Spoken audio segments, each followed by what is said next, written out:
बच्चों, हम कक्षा 12 के समाजशास्त्र विषय के भाग 2 को पढ़ रहे हैं, जिसका नाम है भारत में सामाजिक परिवर्तन और विकास। और हम इसके 5वें अध्याय को प्रारंभ करने जा रहे हैं, जिसका नाम है औद्योगिक समाज में परिवर्तन और विकास। और इसका भी हम आज पहला भाग शुरू करेंगे, जिसका नाम है भारतीय औद्योगिक समाज। तो शुरू करते हैं अध्याय 5 का पहला भाग। बच्चों, हम देखते हैं कि हमारे आसपास विभिन्न प्रकार के उद्योग देखने को मिलते हैं, जो कि औद्योगिकरण का परिणाम है। और इन उद्योगों में विभिन्न प्रकार के कार्य किए जाते हैं अथवा विभिन्न प्रकार के कामगार भी देखने को मिलते हैं, जिनको कि अलग अलग मेहनताना मिलता है या अलग अलग पारिश्रमिक मिलता है। और इसी पारिश्रमिक से उनकी जीवन शैली निर्धारित होती है या जीवन जीने का तरीका भी बनता है। और वह किस प्रकार की सुविधाओं का उपयोग या उपभोग कर सकता है, वह भी उसके मेहनताने या आय से ही निर्धारित होता है। उसी से यानी कि आय से ही व्यक्ति की समाज में पहचान भी बनती है, यानी समाज उस व्यक्ति को उसके पारिश्रमिक से एक पहचान देता है और उसी पहचान से उसके सामाजिक संबंध भी बनते हैं। तो औद्योगिक समाज में परिवर्तन और विकास के अंतर्गत हम सबसे पहले कह रहे हैं कि उद्योगों में विभिन्न प्रकार के कार्य किए जाते हैं और इसमें अलग अलग मेहनताना या आय या पारिश्रमिक उन्हें प्राप्त होता है। इनकी जीवन शैली भी अलग अलग होती है या जीवन जीने का तरीका भी उनके मेहनताने से ही निर्धारित होता है। यदि उन्हें उच्च वेतन मिलेगा तो वह अच्छी जीवन शैली को प्राप्त कर सकते हैं, अच्छी सुख सुविधाओं का उपभोग कर सकते हैं। उनके कार्य और मेहनताने के अनुसार अलग अलग उनकी जीवन शैली हो जाएगी। उद्योगों के असमान कार्यों में जो कामगारों की जीवन शैली भी है, वह असमान हो जाती है। इसी तरीके से समाज में लोगों की जो पहचान का निर्माण भी उनके द्वारा किए गए कार्य से ही होता है। इसी पहचान से सामाजिक संबंधों का निर्माण होता है। विश्व में प्रौद्योगिकी के आने से सामाजिक संबंधों में भी परिवर्तन आया है। वहीं सामाजिक संस्थाओं जैसे कि जाति, नातेदारी, लिंग आदि भी कार्य करने के तरीके को प्रभावित करते हैं। यानी कि औद्योगिकरण से समाज में परिवर्तन आया है, लेकिन भारत जैसे देश में आज भी समाज की रीति रिवाज और परंपराएं जो हैं वो कार्य को और कामगार को प्रभावित करती हैं। और उदाहरण के रूप में हम बात कर सकते हैं कि भारत का समाज जो कि पितृसत्तात्मक और पितृवंशीय है, वहाँ पर आज भी महिलाओं के लिए कुछ काम करने के निर्धारित क्षेत्र हैं जो सम्माननीय माने जाते हैं। यानी कि इन क्षेत्रों में महिलाएं जो हैं प्रमुखता से कार्य करती हैं, क्योंकि समाज यह सोचता है कि महिलाएं जो हैं कोमल होती हैं, महिलाएं जो हैं पालन पोषण के कार्य को अच्छे से कर सकती हैं। इसीलिए उनके लिए कुछ क्षेत्र जो हैं वह सही माने जाते हैं समाज की अवधारणा के अनुसार, समाज के नज़रों में या समाज के अनुसार। तो ऐसे कौन से कार्य हैं, ऐसे कौन से क्षेत्र हैं? तो हम कहेंगे नर्सिंग का क्षेत्र, क्योंकि इसमें भारतीय परंपरा यह कहती है कि महिलाएं पालन पोषण के क्षेत्र में अच्छा कार्य कर सकती हैं, इसलिए नर्सिंग का क्षेत्र जो है वह महिलाओं के लिए उचित माना जाता है। इसी तरीके से भारत में शिक्षा के क्षेत्र में भी महिलाओं को जो है अच्छा सम्मानीय स्थान दिया जाता है। तो यह इस प्रकार से भारत की सामाजिक संरचना जो है वह पहले ही निर्धारित कर देती है कि महिलाएं कौन से क्षेत्र में जाएं और कौन से क्षेत्र में उन्हें जाना चाहिए। तो हम उदाहरण के रूप में कहेंगे भारत की सामाजिक संरचना जो कि पितृसत्तात्मक और पितृवंशीय है, में महिलाओं के लिए कुछ निश्चित कार्य हैं। इस प्रकार प्रौद्योगिकी व सामाजिक संबंधों में अन्योन्याश्रित संबंध होता है। यानी सामाजिक संबंध जो है वह हमारी प्रौद्योगिकी को, हमारी सोच को और हमारी तकनीक को सभी को प्रभावित करती है। हम बात करेंगे औद्योगिक समाज की। तो आधुनिकीकरण के प्रभाव से हम देखते हैं 20वीं शताब्दी के मध्य से औद्योगिकरण अपरिहार्य व सकारात्मक रूप से दिखाई दे रहा है। यानी कि आधुनिकीकरण होता है और उसके परिणाम स्वरूप औद्योगिकरण भी होता है। फिर औद्योगिकरण से हम कह रहे हैं कि नगरीकरण भी जुड़ा हुआ है। तो औद्योगिकरण व नगरीकरण पर विश्व के प्रमुख समाजशास्त्रियों ने बहुत कार्य भी किया है। तो यह जो प्रक्रियाएं हैं, इस पर विश्व के प्रमुख समाजशास्त्री, जिसमें कि समाजशास्त्र के संस्थापक सदस्य हैं, जैसे कि हम बात कर सकते हैं कार्ल मार्क्स, उन्होंने भी बहुत कार्य किया है, मैक्स वेबर ने भी बहुत काम किया है और इमाइल दुर्खीम ने भी काम किया है। तो इस प्रकार से औद्योगिकरण और नगरीकरण पर समाजशास्त्र के संस्थापक सदस्य बहुत अच्छा कार्य करते हैं, बहुत ही ज़्यादा अनुसंधान करते हैं।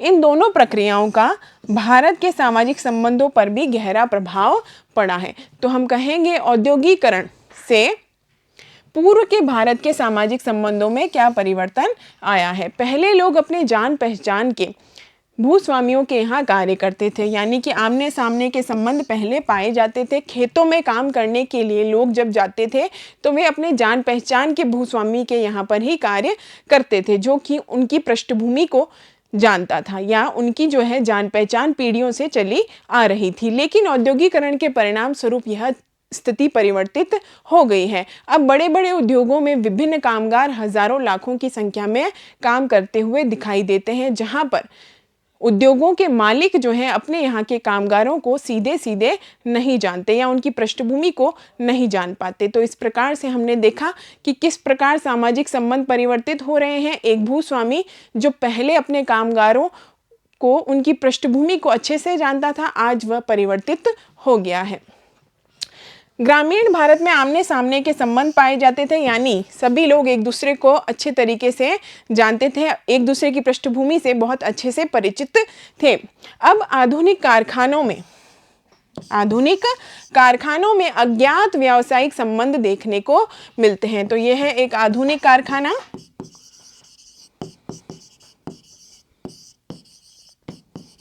जहां पर मालिक और मजदूर के बीच आमने सामने के संबंध नहीं पाए जाते, बल्कि वे एक दूसरे से क्या होते हैं, अज्ञात होते हैं, एक दूसरे की पृष्ठभूमि को नहीं जानते, एक दूसरे से परिचित नहीं होते। इसी तरीके से औद्योगिकरण के परिणाम स्वरूप हमने एक और विशेषता हमारे समाज में देखी है कि विस्तृत श्रम विभाजन, यानी कि व्यक्ति को उसकी योग्यता के आधार पर, व्यक्ति को उसके विशेष गुण के आधार पर कार्य करने को मिलता है। यानी उद्योगों में जो है व्यक्ति श्रम विभाजन के आधार पर कार्य कर रहा होता है, उसे एक निश्चित कार्य दिया जाता है।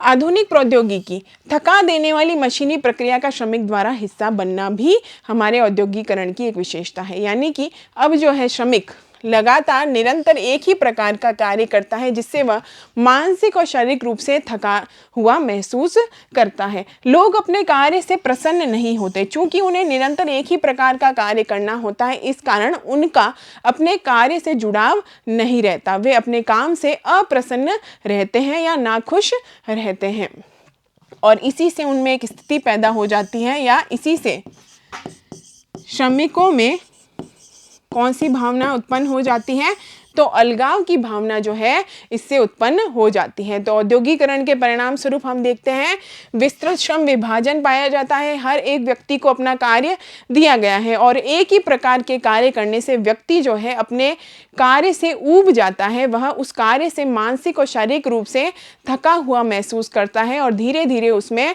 अलगाव की भावना जन्म लेती है। यानी कि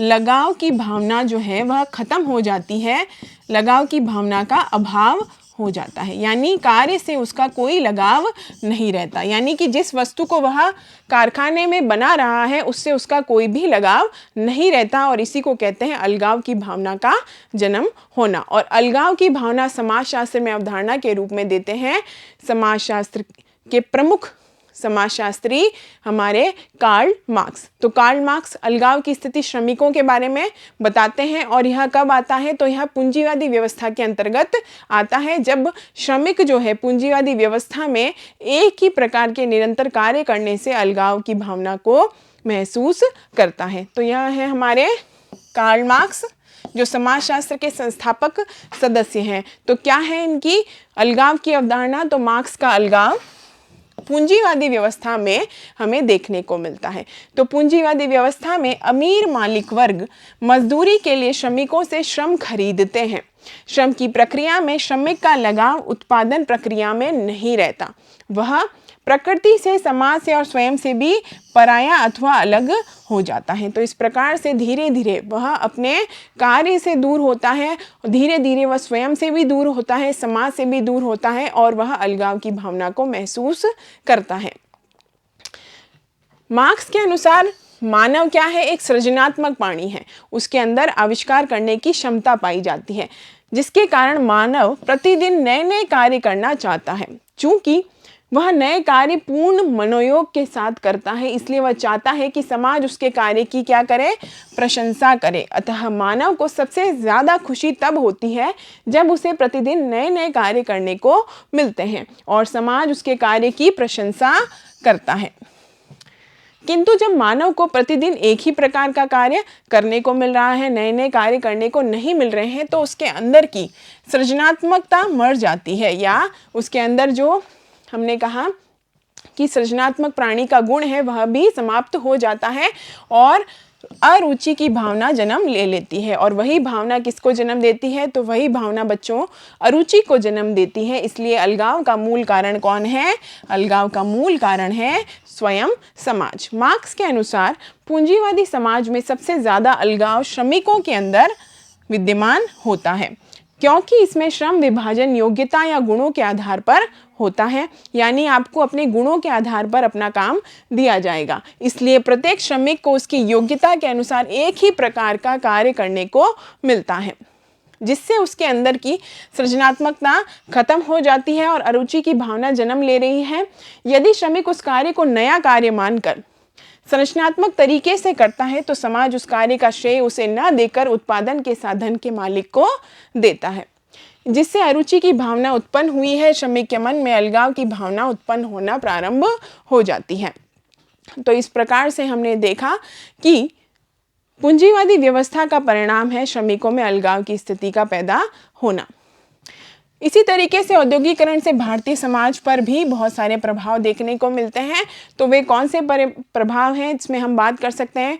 भारत का जो पारिवारिक जीवन है, भारतीय समाज में जो पारिवारिक जीवन है वह मुख्य रूप से प्रभावित हुआ है। उसमें भी हम बात कर सकते हैं संयुक्त परिवार प्रथा का विघटन हो गया है, जो कि भारत की परंपरा का एक प्रमुख उदाहरण है, भारत की परंपरा का एक प्रमुख हिस्सा है। संयुक्त परिवार भारतीय समाज की एक प्रमुख विशेषता है।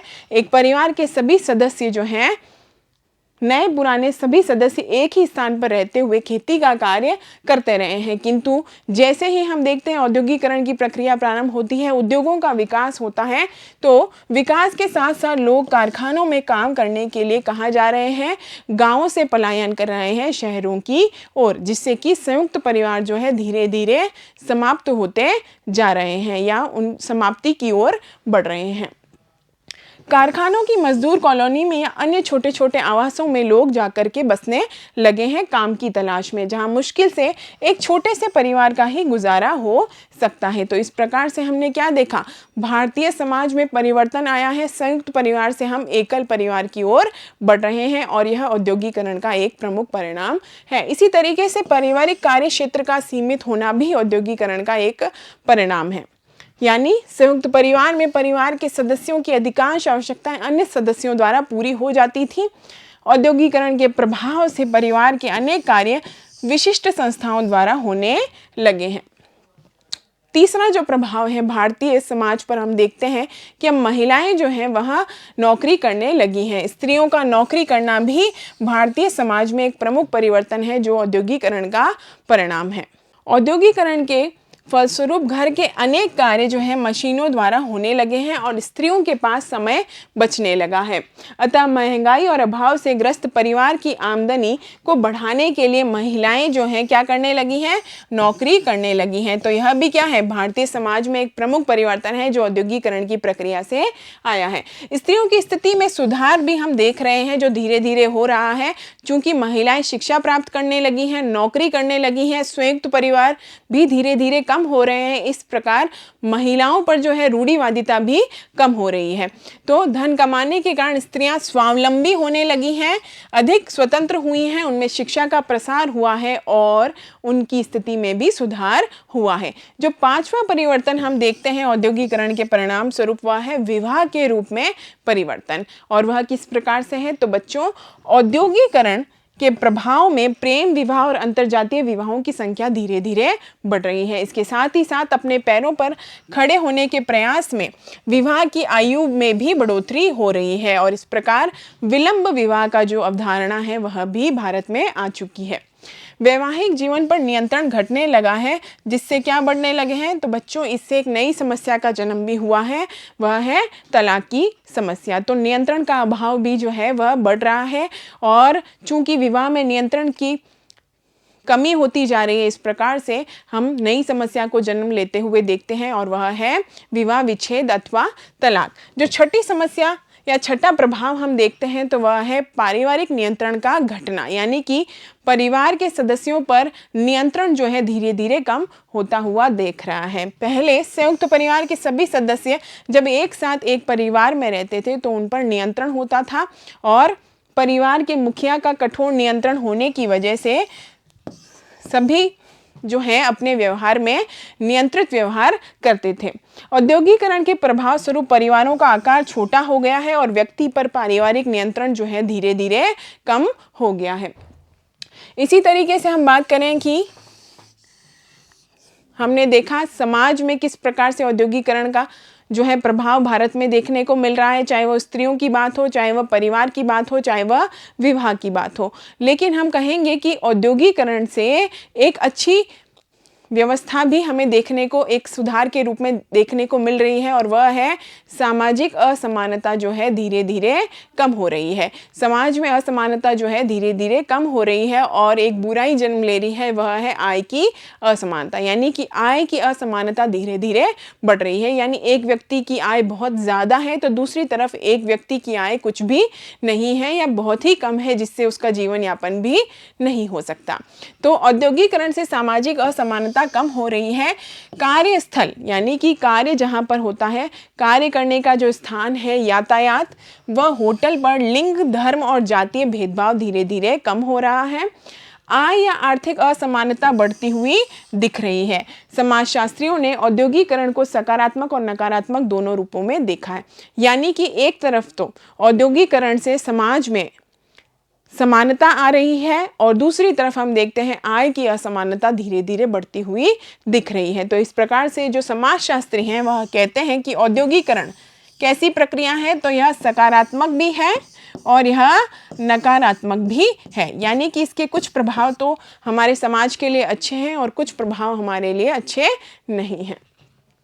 भारतीय औद्योगिकरण की विशेषताओं की यदि हम बात करें तो हम कहेंगे भारत के औद्योगिकरण का प्रभाव कुछ क्षेत्रों में तो पश्चिम के देशों की तरह है और कुछ में उनसे अलग है। तो हम कहेंगे कि विकसित देश में किस प्रकार का ढांचा होता है, तो विकसित देश की जो जनसंख्या है उसमें ज़्यादातर हिस्सा, जनसंख्या का जो एक बड़ा भाग है वो कैसा होता है, वह नौकरी करने वाला होता है। यानी विकसित देश में ज़्यादा हिस्सा क्या कर रहा है, नौकरी कर रहा है। दूसरा स्थान उन लोगों का होता है जो उद्योगों में काम करते हैं, और तीसरा हिस्सा होता है जो कि सबसे कम होता है, वह उन लोगों का होता है जो खेती करते हैं। यानी सबसे कम कौन होते हैं, वे लोग जो कि कृषि कार्यों में लगे हुए होते हैं। और ये किसकी स्थिति है, तो बच्चों यह विकसित देशों की स्थिति है कि वहां पर कृषि कार्यों में लगी जनसंख्या जो कि 10% से भी कम होती है। तो इस प्रकार से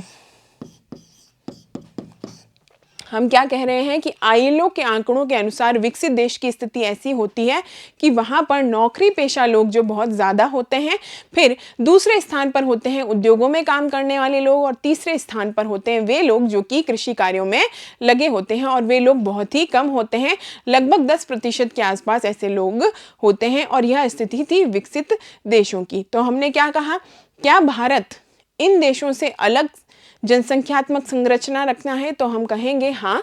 भारत 1999 और 2000 के जब आंकड़े देखते हैं तो हम कहेंगे भारत की लगभग 60% जनसंख्या प्राथमिक क्षेत्रों में कार्य कर रही है, जिसमें हम कृषि व खदान की बात कर सकते हैं।